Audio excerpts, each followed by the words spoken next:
君の全然前世から僕は君を探し始めたよ。その騒がしい声と涙をめかけ合ってきたんだよ。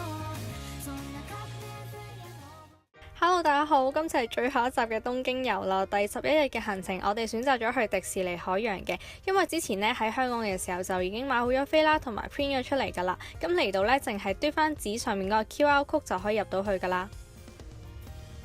我自己覺得咧，迪士尼海洋咧係比普通迪士尼嗰邊更加啱大人去啦。咁因為佢成個風格啊、建築啊，感覺都係冇咁童話、冇咁夢幻嘅。咁嗰日啱啱入場咧，就已經見到有表演啦。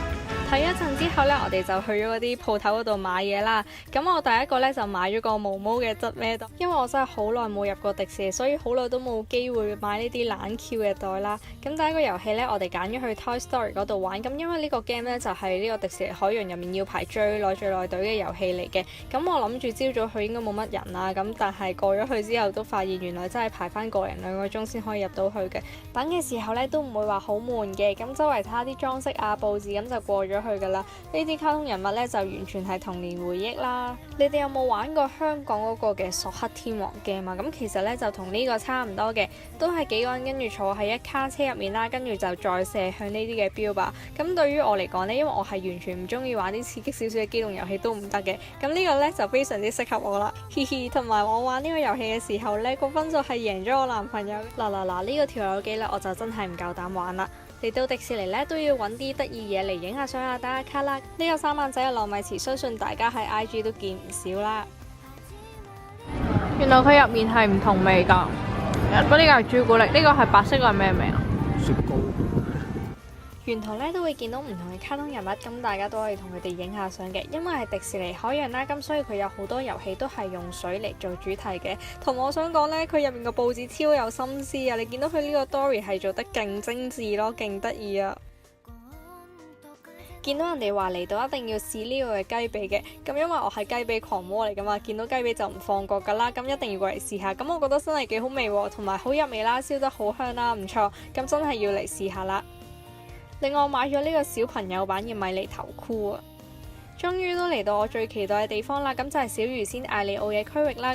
嚟迪士尼海洋呢，有一半都係因為佢嘅，咁呢個呢，就係佢老豆啦，我記得好似係。排緊隊玩遊戲嘅時候呢，仲見到一個細路仔着住 Duffy 件衫啦，跟住爬唔到上個樓梯度啦，跟住個樣係超級得意咯。咁我覺得呢，第時有小朋友呢，我都一定會逼佢哋着件 Duffy 衫出嚟陪我。之後我哋呢啲冇乜膽量嘅人呢，就梗係去玩呢個咖啡杯啦，唔刺激啊嘛。呢度呢，仲有好多唔同口味嘅爆糕啦。咁我哋呢，嗰日就揀咗個咖喱味啊，跟住我哋係覺得完全唔啱我哋口味啦。去阿拉丁個區域嗰陣時呢，仲見到着住阿拉丁衫嘅史力仔，超得意。如果你哋都係細膽嘅話呢，推薦你哋玩呢個係飛箭，咁因為唔會好驚啦，同埋上到去嗰陣時高高地呢，就可以睇下個風景啦。俾多個 tips 你哋啦，咁就係可以 down 呢個嘅程式，咁呢度呢，就可以睇晒每個遊戲啦，每個表演有個需要等待嘅時間噶啦。然後我哋都係周圍行下，睇下風景，影下相咁啦。咁突然間呢，見到呢隻鴨仔，佢個樣係勁無助咯，佢完全唔知自己點解會喺度咁嘅樣咯。咁如果中意睇風景嘅朋友呢，建議大家可以試下坐呢架嘅小火車啦。咁一路坐呢，就可以睇晒迪士尼海洋嗰個景噶啦。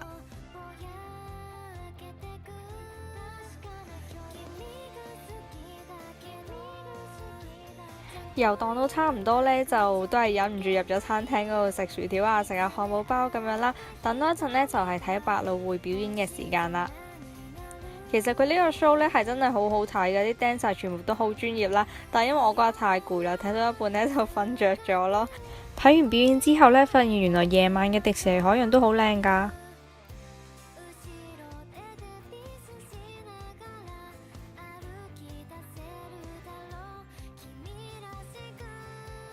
終於都等到煙花匯演啦，都幾有新意嘅，唔係淨係公主同王子嗰套故事。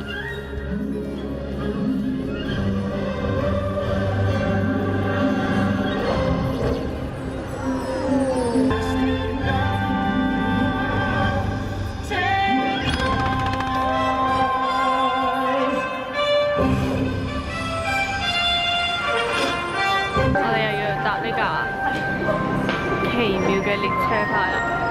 翻到到池袋之後呢，我哋揀咗呢間叫大戶屋嘅餐廳。咁其實呢，佢好多地方都有分店啦，係類似吉野家嗰一種嘅連鎖餐廳嚟嘅。咁我哋嗌咗一個雞扒啦，同埋一個吉列豬扒嘅定食，價錢呢都幾親民，同埋質素完全係唔差㗎。如果你哋諗唔到食咩嘅話，一定要嚟呢間試下啦。食完呢餐之後呢，我哋就返咗酒店休息啦。第二日朝早7點都唔夠啦，我哋已經出咗門口啦。咁因為我哋今日呢就參加咗一個1天團啦，咁一般都會喺新宿嘅酒店嗰度集合嘅。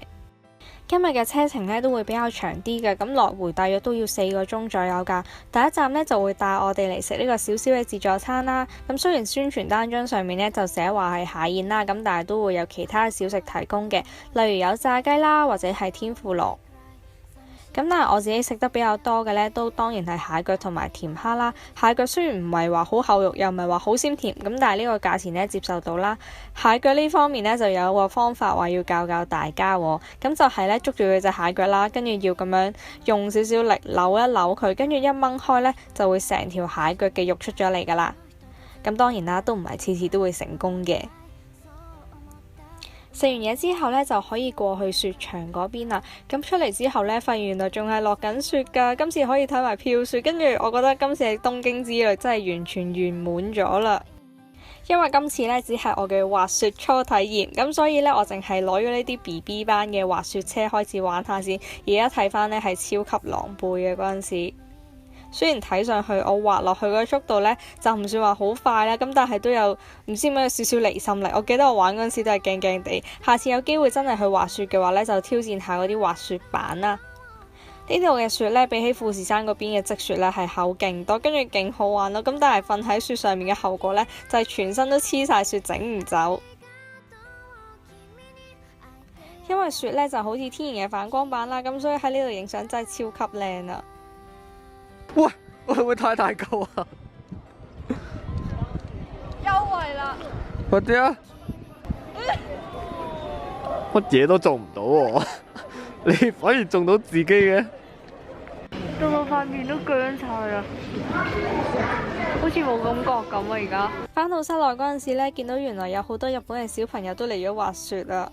咁時間差唔多之後呢，我哋上返旅遊車出發去下一個景點啦。我哋而家去扎士多啤梨，大約半個鐘嘅車程呢，就會去到扎士多啤梨嘅溫室。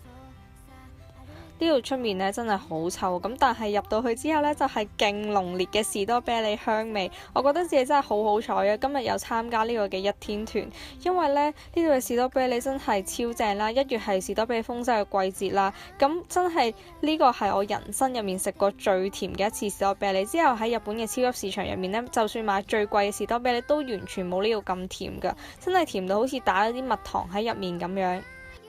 今次仲學咗一個食士多啤梨嘅新方法啦，咁就係由根部開始慢慢咁樣食返去到個士多啤梨尖嗰度。呢種食法呢，就係會令粒士多啤梨越食越甜嘅。不過喺呢度嘅士多啤梨呢，就唔係可以買走嗰啲嚟嘅，所以大家要趁呢半個鐘喺溫室入面盡情咁樣食晒佢啦。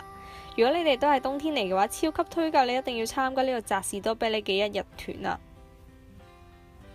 食完士多啤梨之後呢，我哋就坐車返新宿啦。今日嘅日落呢，雖然喺車上面睇啦，但係仍然都係好靚啊！返到市區之後呢，我哋喺原宿求其揀咗一間餐廳啦。咁因為我揾唔返個地址，所以我就唔再多介紹啦，都係普普通通咁樣啦。食完飯之後呢，就喺原宿呢邊買嘢做最後嘅衝刺啦。啱啱拎住嗰啲嘢太重啦，我哋返咗酒店擺低啲嘢，跟住而家再出去池袋嗰度買嘢。真係行到藥房都閂，我哋都未買夠。我哋買完嘢啦，跟住而家有啲肚餓，選擇咗一蘭。香港同日本嘅一蘭呢，講真係冇乜大分別嘅，純粹係我食咗12日日本嘢，真係諗唔到要再去食咩啦。咁因為第13日嘅行程呢，我哋淨係去咗買嘢啦，咁唔算係好得意嘅行程，咁所以我都唔擺落嚟啦。今次就係最後一集啦，喺度要多謝一直有收睇東京遊嘅觀眾啦。咁我哋下條片再見啦，拜拜。